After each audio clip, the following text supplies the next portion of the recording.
Hi, I'm Finn, and I'm Catherine, and welcome to Easy English Daily. Today we're talking about false friends. Aha, but false friends aren't people, no. False friends are words that look or sound the same in two different languages, but have different meanings in each language. That's right, and today we'll give you plenty of examples. There will be a quiz, of course, and we'll also bring you a top tip for remembering these words. But first, here's Jim. He works as a student advisor, and he's talking about students' problems. While you're listening to Jim, try to guess what the student called Camilla's problem really was. Lots of students come to me with their problems, but sometimes I have to guess what they mean. Klaus from Germany asked me for a rat because his father was busy in the kitchen. Simone, who's French, was worried about the buttons on her face. Camilla from Spain didn't know what to do because she was embarrassed. And when I helped Pierre, he said, "Thank you very much." That's terrible. So did you guess what Camilla's problem really was? And the answer is, Camilla was actually pregnant.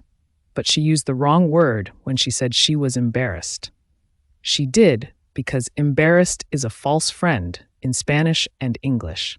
The Spanish word embarazada means pregnant. Apologies for my Spanish pronunciation there. I'm sorry. It wasn't too bad, Finn. Spanish-speaking people need to be very careful before they tell someone they're embarrassed or that their husband is. Listen out for more false friends in this clip. Klaus from Germany asked me for a rat because his father was busy in the kitchen. Simone, who's French, was worried about the buttons on her face. So I'm guessing that Klaus didn't really want a rat. I don't think so. I think he wanted some advice from Jim. The German word rat means advice in English. And Klaus was worried because his father was in prison. The word kitchen can mean prison in German. Confusing. And what about Simone, who said, talking of confusing, Simone said she had buttons on her face. Indeed. In French, the word bouton means spots. So Simone thought that the English word buttons had the same meaning. Okay, now let's have another clip. Pierre also said something quite strange. And when I helped Pierre, he said, "Thank you very much, that's terrible." So do you think that Jim was upset when Pierre said that? After all, Jim was trying to help. Well, Pierre didn't mean to be rude. But in French, terrible, like terrible, can have two meanings.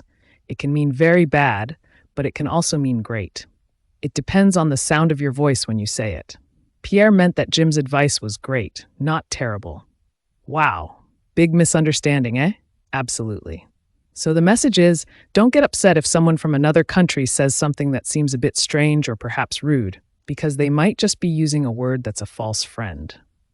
Exactly. And be very careful yourself when you're speaking in another language. You know, there's this one time I was in a hotel in France, and I asked for a cushion. I thought that meant a cushion for my bed, but it sounded like the French word couchon, which means pig. So you asked for a pig for your bedroom. Oh, I always need a pig in my bed, yeah. And it's time for a quiz. And today we're going to play a guessing game.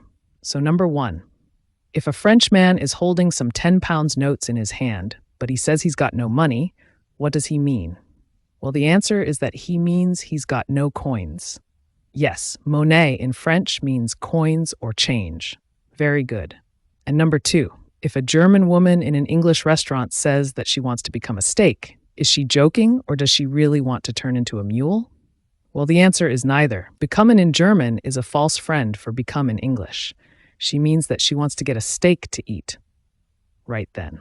So number 3, if someone from the US invites you to a party, Finn, and tells you to wear pants, should you be shocked? Well, actually, no, you shouldn't.